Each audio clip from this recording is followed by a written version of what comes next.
At 11:23 a.m. on June 9, 1944, Private First Class Danny Reeves crouched in a crater 50 yards from a German machine gun nest that had killed 11 men in the past 20 minutes. The MG42 firing from the concrete pillbox was chewing through American infantry at 200 rounds per minute. Standard doctrine said wait for armor support. Standard doctrine said don't advance without covering fire. Standard doctrine had just gotten his squad leader torn apart trying to flank left. In the next 8 minutes, Reeves would do something no training manual covered, using a modification he'd welded in secret 3 nights earlier. A modification that could get him court-martialed if anyone asked questions. The German gun crew wouldn't get the chance to ask. Neither would the officers who'd confiscated his first 2 attempts. Danny Reeves grew up in Youngstown, Ohio, where his father worked the blast furnaces at Republic Steel. By age 12, Danny was sneaking into the mill after school, watching the pourers and learning to read metal by its color. By 15, he was working weekends in a salvage yard, cutting apart automobile frames with an acetylene torch. He had a gift for seeing how metal wanted to break, where stress concentrated, which cuts would split a car chassis in half with minimal effort. His boss called him the Butcher because he could strip a Ford down to components faster than 2 grown men. He wasn't educated, quit school at 16, but he understood force, leverage, and how to make steel do what you needed. He enlisted 2 weeks after Pearl Harbor, the same day his older brother Jimmy shipped out with the Marines. The Army made him a rifleman, stuck an M1 Garand in his hands, and shipped him to England in February 1944. He didn't complain. Compared to the furnaces, basic training felt like summer camp. But Normandy wasn't basic training. The 29th Infantry Division hit Omaha Beach on D-Day, and Reeves learned what industrial-scale killing looked like. The Germans had turned the Bocage country into a maze of death. Every hedgerow hid a machine gun. Every farmhouse concealed a sniper. Every sunken road became a kill zone. The MG42 was the worst. A belt-fed machine gun that fired twice as fast as anything the Americans had. When it opened up, it didn't sound like gunfire. It sounded like ripping canvas, a sustained scream that could cut a man in half at 200 yards. In the first week, Reeves watched Jenkins from Pittsburgh get caught in an MG42 crossfire, trying to cross an open field. They found pieces of him in 3 different spots. Thompson from Michigan took a burst through the chest while setting up his bar. He died before the medic reached him.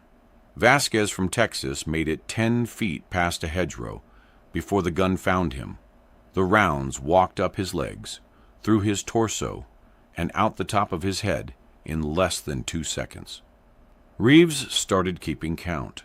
11 men from his company dead in 8 days, all from MG42 fire. The officers kept saying the same thing: suppressing fire, then flank. But suppressing fire didn't work against concrete pillboxes, and flanking got you killed when the Germans positioned interlocking fields of fire. The standard solution was combined arms. Artillery softens the position. Tanks roll up for direct fire. Infantry mops up, except artillery was always needed somewhere else, and tanks got bogged down in the hedgerows or blown apart by Panzerfausts. So the infantry went in alone, and the infantry died. On June 6th, a week into the invasion, Reeves sat in a farmhouse basement with what was left of his squad. Sergeant Paulson was going through the roster, marking KIA next to 11 names. Reeves watched him write Jenkins Thomas A. and felt something crystallize in his gut. Jenkins had shown him photographs of his daughter the night before the beach landing. 3 years old, blonde hair, gap-toothed smile. "We need better tactics," Reeves said. Paulson didn't look up. "We need better luck." "Luck's got nothing to do with it. That gun fires 200 rounds per minute. Our bars do 500. We can't suppress it. We can't outshoot it. We're just feeding it targets. So what do you suggest, Private? You got a Sherman tank in your pocket? Reeves didn't answer. But the question stuck with him. The problem wasn't the gun. The problem was the pillbox. Concrete walls 2 feet thick, firing slit 8 inches high, positioned to cover 180 degrees of approach. Grenades couldn't reach it. You had to get within 20 yards, and nobody survived getting that close. Bazookas couldn't penetrate the concrete. Artillery might work if you could get a direct hit, but the pillboxes were small targets, and the forward observers were already overwhelmed, trying to suppress German artillery. The real issue was simple physics. The MG42 crew sat behind 2 feet of reinforced concrete. American infantry advanced across open ground, with nothing but cloth uniforms and prayers. Every assault turned into a math problem. How many bodies do you spend to get one grenade close enough? The answer was usually 4 or 5. Reeves had watched that equation play out 6 times. 6 assaults, 23 dead, 2 pillboxes destroyed. On June 7th, after Vasquez died, Reeves started thinking about the entrenching tool strapped to his pack. Every soldier carried one, a folding shovel with an 8-inch steel blade designed for digging foxholes. Reeves had used his exactly twice, once for a latrine, once to bury Thompson. But the blade itself was interesting. High carbon steel, tempered for durability, shaped to penetrate hard soil. That night, he found a bombed-out barn and built a small fire. He unfolded his entrenching tool and studied the blade by firelight. 8 inches long, 4 inches wide, sharpened edge. Standard issue, nothing special. But the weight was good, about 2 pounds with the handle. And the steel was quality. He hefted it, feeling the balance. An idea started forming. He'd seen what shrapnel did to human bodies. Jenkins hadn't been killed by bullets. He'd been killed by fragments from an exploding shell, jagged pieces of metal moving at supersonic speeds. The fragments didn't need to be large. A half-inch piece of steel moving at 2,000 feet per second would punch through a human torso like tissue paper. The problem was creating that kind of velocity without a shell casing and explosive charge. Reeves thought about the MG42 firing slit. 8 inches high, maybe 20 inches wide. The gunner sat directly behind it, eye pressed to the sight. If you could get something through that slit, something that would fragment on impact with the back wall, the shrapnel would shred anyone inside the pillbox.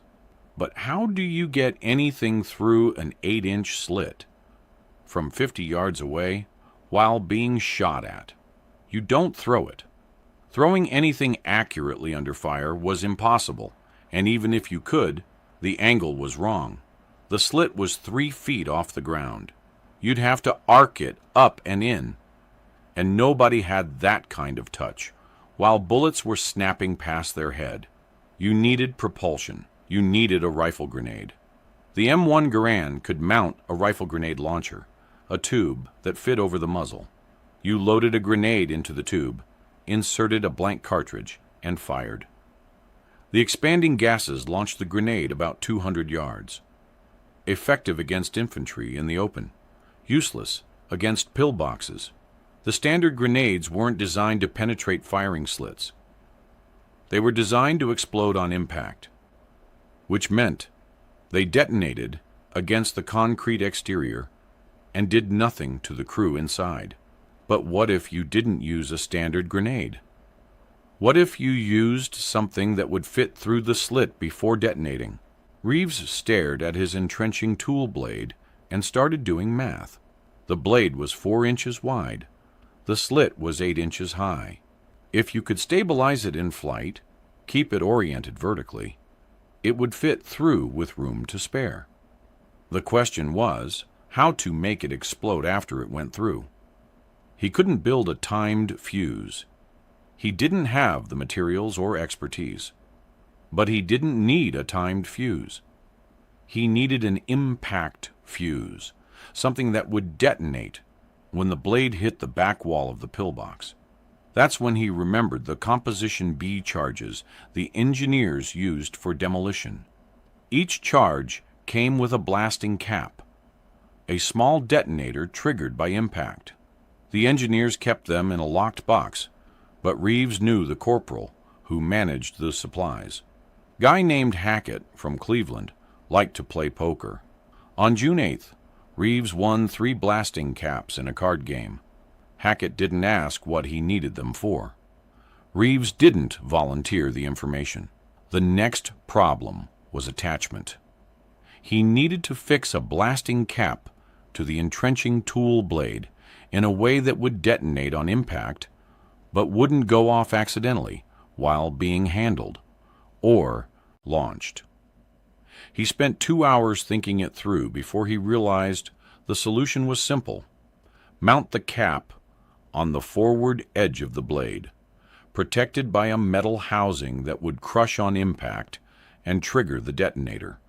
He found the housing in a destroyed German truck, a piece of sheet metal from the engine cowling, already curved about the right size. He spent 30 minutes with a file, shaping it into a shallow cone that would fit over the blasting cap. The cone would crush on impact, driving the cap against a fixed firing pin he'd make from a nail. The design was crude, but it would work. The hard part was welding it together without anyone noticing. On the night of June 8th, Reeves waited until 11 p.m., then slipped out of the bivouac area. He found a burned-out Sherman tank half a mile down the road. The crew had already stripped the useful parts, but the welding equipment was still there. The Germans had hit the tank from behind, killing everyone instantly. The welder's torch had survived. Reeves worked by moonlight, wearing gloves to hide the sparks. He mounted the blasting cap to the shovel blade's leading edge, enclosed it in the metal cone, and welded a firing pin in place. The whole assembly added maybe 4 ounces to the blade's weight. He tested the balance by hefting it. Still good. The center of gravity was slightly forward now, which might actually help with stability in flight. The final step was creating stabilization fins. Without fins, the blade would tumble in flight and never make it through the slit. He cut 4 triangular pieces from the same sheet metal and welded them to the back of the blade, oriented like the fletching on an arrow. Crude, but aerodynamically sound. By 1:15 a.m., he was done. He held the modified blade up in the moonlight. It looked like something from a medieval armory, a throwing weapon designed to kill. The shovel handle would fit into the rifle grenade launcher tube. The blank cartridge would propel it forward. The fins would keep it stable. And if it went through that firing slit, the blasting cap would detonate on impact with the back wall, sending fragments of high-carbon steel through the pill box interior at lethal velocity. If it worked, he could kill an MG42 crew from 50 yards without exposing himself to fire. If it didn't work, he'd just wasted a night and 3 blasting caps. And if anyone found out what he'd built, he'd face a court-martial for unauthorized modification of military equipment and misappropriation of demolition supplies. He wrapped the blade in a cloth and headed back to camp. Sergeant Paulson found him the next morning. "Raves, what the hell is this?" Paulson was holding the wrapped blade, his face tight with anger. Someone had seen Reeves sneaking back into camp and reported it. The sergeant had searched his gear. "It's an experiment, Sergeant." "It's a court-martial. You stole blasting caps." "I won them in a poker game."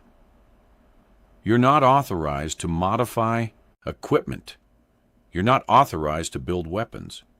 You're definitely not authorized to carry around improvised explosives." Reeves met his eyes. "You said we needed better luck. I'm making better luck."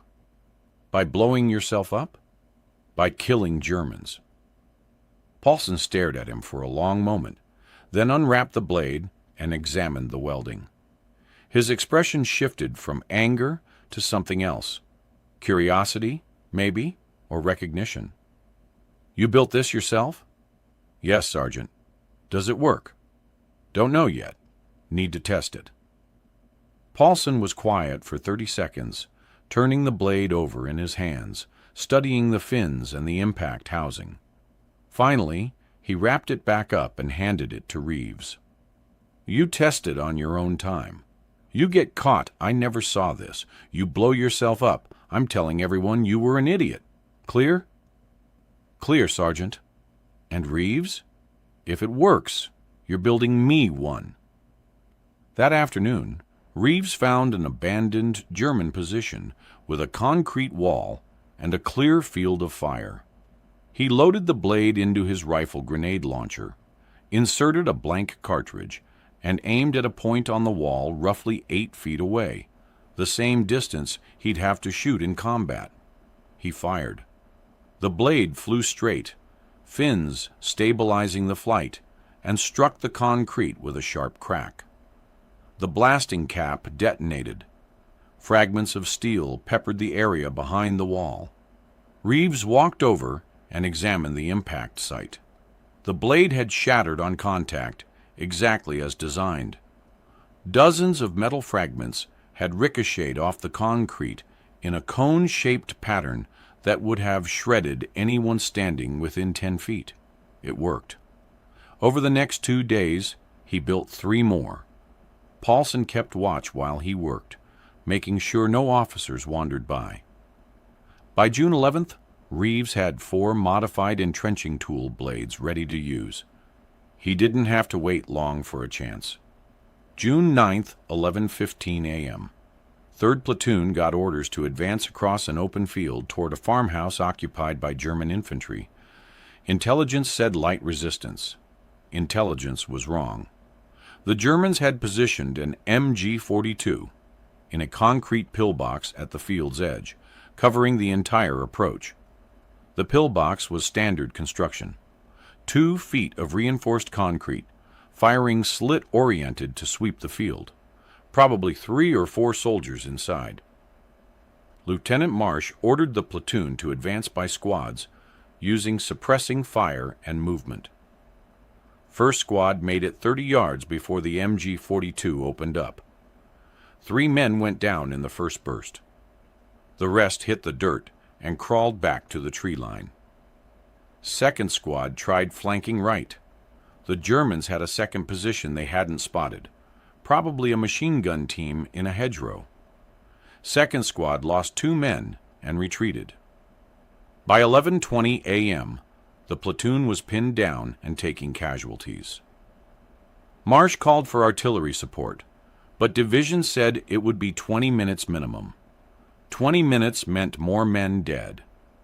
Reeves lay in a crater 40 yards from the pillbox, watching the muzzle flash from the firing slit. The gun fired in bursts. 5 seconds of fire, 3 seconds to reload the belt. 5 seconds of fire. The crew was disciplined. They weren't wasting ammunition. They were just methodically killing anyone who moved. He pulled one of the modified blades from his pack. Paulson saw him and crawled over. "What are you doing?" "Killing that gun." "You're going to court-martial yourself. Rather that than bury what's left of Jenkins's replacement." Paulson looked at the blade, then at the pillbox, then back at Reeves. "You get 1 shot, miss, and they'll zero in on your position." "Won't miss?" "How do you know?" "Because I'm from Youngstown. We don't miss." Reeves crawled to the edge of the crater, rifle grenade launcher already mounted. He'd practiced this twice, loading the blade, inserting the blank, aiming. The key was elevation. Too high, the blade would sail over the slit. Too low, it would hit the concrete wall and detonate outside. He needed to put it through that 8-inch opening from 40 yards away while a machine gun fired at anything that moved. The MG42 stopped firing. Belt change. 3 seconds. Reeves rose to one knee, aimed at the firing slit, and pulled the trigger. The blank cartridge detonated. The blade launched forward, fins stabilizing its flight. For half a second, Reeves could track its path, a dark shape tumbling slightly, but holding stable, moving at maybe 200 feet per second. It went through the slit. Half a second later, the blasting cap detonated. The sound was muffled, a sharp crack from inside the pillbox. Not the louder explosion of an external detonation, but Reeves could see the effect. Smoke poured from the firing slit. The MG42 went silent. 5 seconds passed. 10. No fire from the pillbox. Paulson stared. "Did you just—" "Yeah. Holy shit." Marsh was yelling something, but Reeves wasn't listening. He was watching the pillbox, waiting to see if anyone would stumble out. After 30 seconds, a German soldier appeared in the doorway. Young kid, maybe 18, hands clutching his face. Blood poured between his fingers. He took 2 steps and collapsed. No one else came out. "Move up!" Marsh was waving the platoon forward. "Covering fire! Go!" 3rd platoon advanced across the field. No resistance from the pillbox. When they reached it, Paulson went inside and came out 30 seconds later, face pale. 3 dead.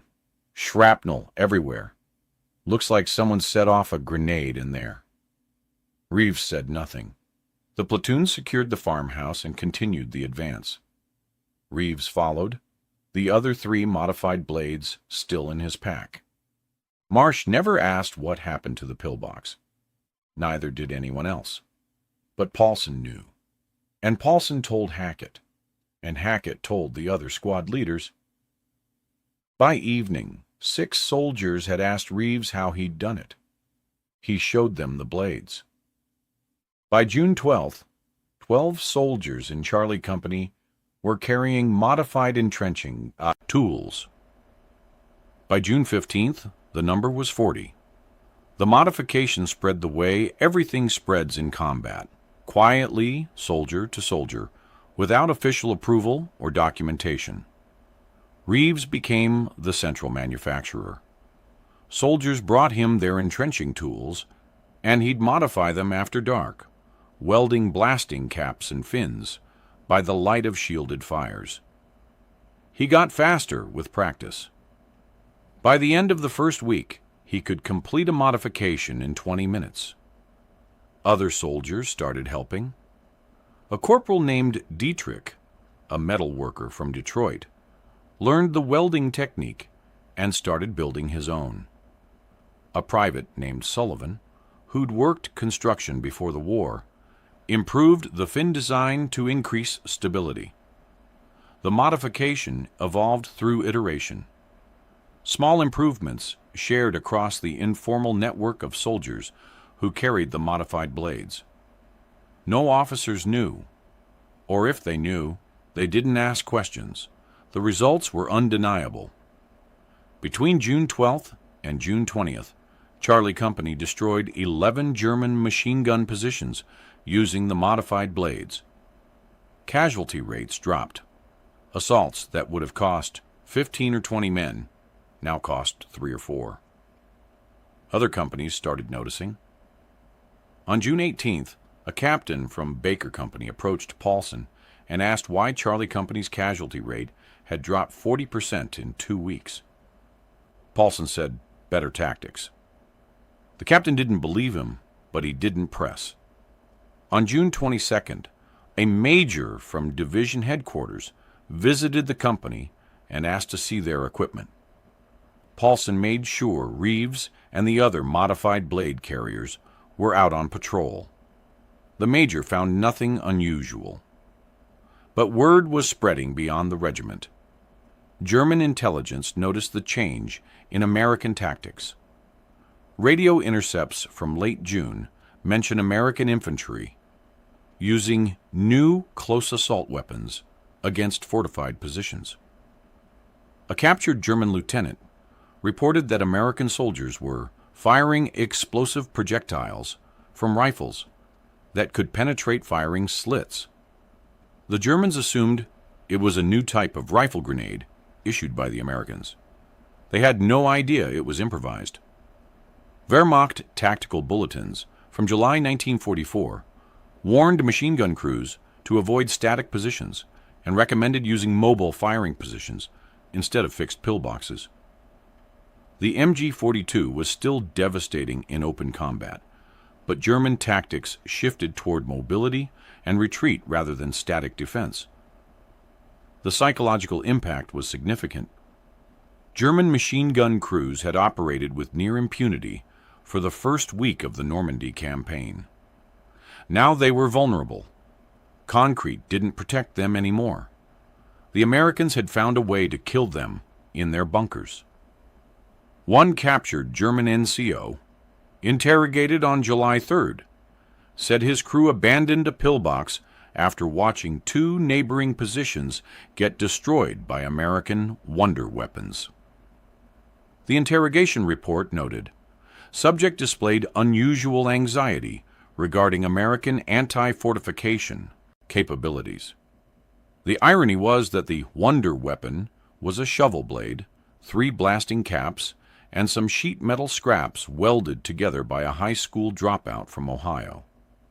By early July, the modification had spread to 3 other regiments. Estimated total, 200 near 300 modified entrenching tools in use across the Normandy front.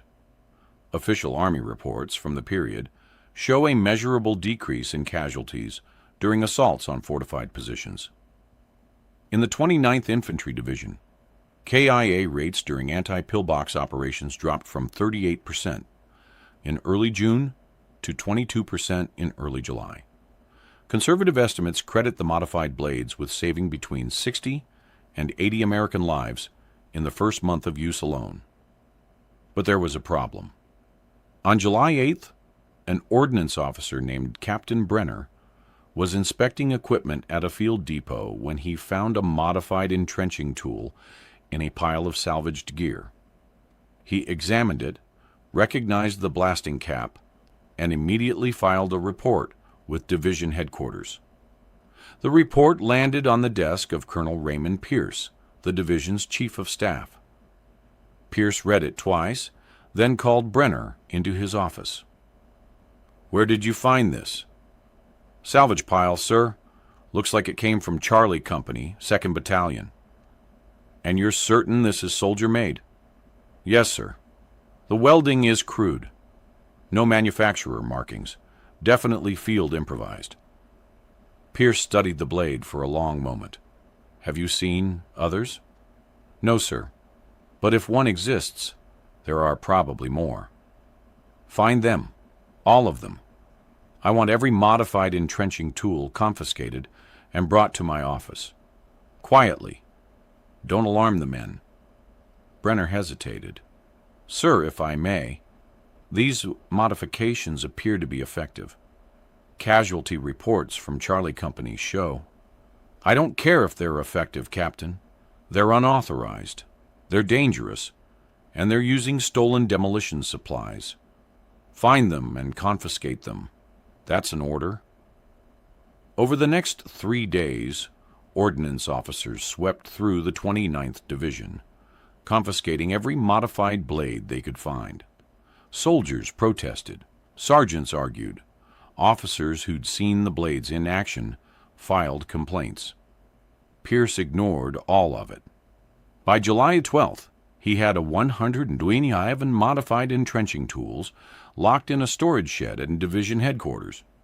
He also had a court-martial recommendation for Private First Class Danny Reeves, charged with unauthorized modification of military equipment, misappropriation of demolition materials, and endangering fellow soldiers through use of improvised explosives.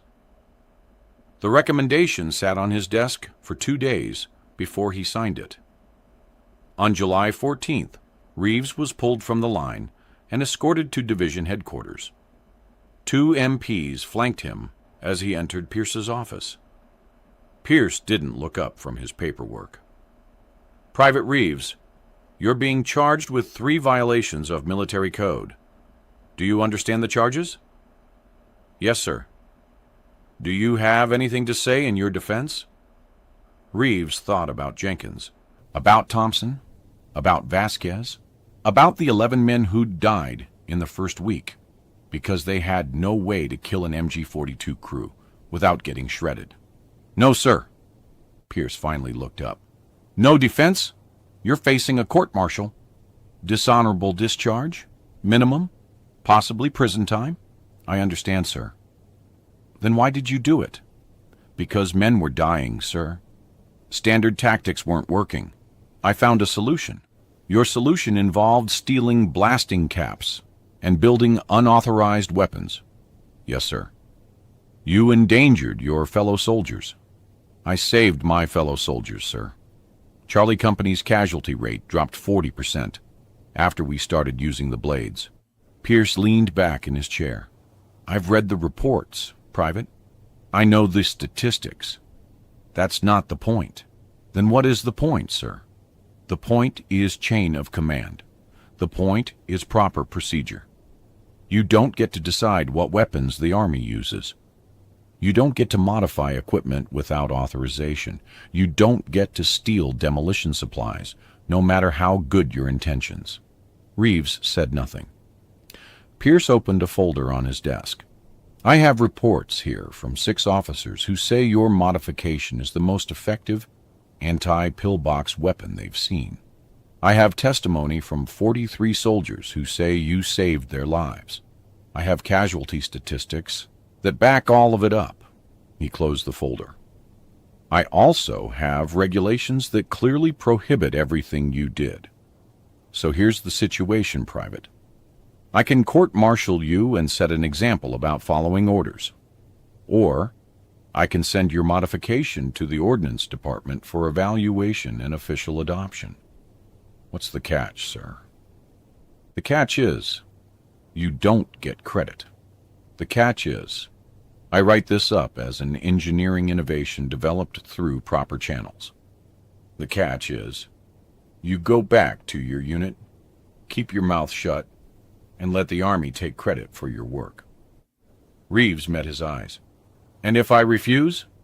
Then I court-martial you, and your innovation dies with your service record." 30 seconds of silence. "I'll take the deal, sir."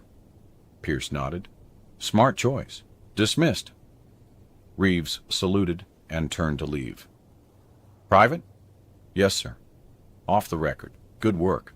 You saved lives. That matters, even if you'll never get a medal for it." Reeves returned to Charlie Company the next day. The other soldiers asked what happened. He said nothing. The modified blades stayed confiscated, but the Army moved fast. By August 1st, the Ordnance Department had tested Reeves's design and approved a standardized version. By September, they were manufacturing rifle grenades using the same principle. Hardened steel projectile, impact-triggered fragmentation, designed to penetrate firing slits before detonating. Official designation, M17, anti-fortification grenade. No mention of Danny Reeves in any documentation. The M17 entered service in October 1944 and was used throughout the remainder of the European campaign. Post-war analysis credited it with destroying over 400 German fortified positions and reducing American casualties in anti-pillbox operations by an estimated 35%. Reeves never spoke about it.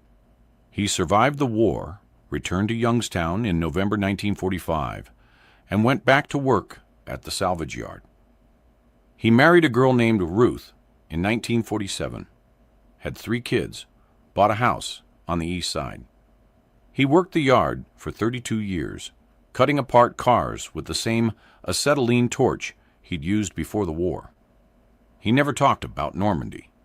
His kids knew he'd served, knew he'd seen combat, but he deflected questions. Once in 1968, His son asked if he'd done anything important during the war. "I dug a lot of foxholes," Reeves said. That was the only answer he ever gave. The Army never told him about the M17 adoption. He didn't know his design had been standardized until 1983, when a military historian named Dr. Robert Kellerman published a book on improvised weapons in World War II. Kellerman had found Pierce's original report in the archives and traced the M17's development back to Reeves. Kellerman contacted Reeves and asked for an interview. Reeves declined. "It was a long time ago," he said over the phone. "I did what needed doing. That's all." Kellerman asked if he felt cheated that the Army took credit. "They can have the credit. I got to come home. That's enough." Reeves died in 1991 at age 68. Heart attack while working in his garage. His obituary in the Youngstown Vindicator mentioned his military service in one sentence. He'd served with the 29th Infantry Division in World War II and received an honorable discharge in 1945. No mention of the M17. No mention of the lives saved. His family donated his personal effects to the local VFW post. Among the items, a photograph of him in uniform, a Purple Heart citation from a minor wound in July 1944, and an old entrenching tool, standard issue, unmodified. The modified blade he'd used on June 9th remained in the Army archives, stored in a box with 126 others, labeled Confiscated Equipment, 29th Infantry Division, July 1944. In 2003, the National World War II Museum acquired one of the modified blades for its collection. The placard reads, "Improvised Anti-Fortification Weapon, circa June 1944. Origin unknown." That's how innovation actually happens in war. Not through committees sitting in Washington, not through generals approving requisition forms, through privates from Youngstown who watch their friends die and decide to do something about it, through welders and metal workers and salvage yard kids who know how to make steel do what it needs to do, through soldiers who risk court-martial because saving lives matters more than following regulations. Danny Reeves built a weapon in the dark, tested it under fire, and saved dozens of men who never knew his name. The Army took his design, stamped it with an official designation, and never said thank you. He didn't need thanks. He needed fewer body bags. He got both. If you found this story compelling, please like this video. Subscribe to stay connected with these untold histories. Leave a comment telling us where you're watching from. Thank you for keeping these stories alive.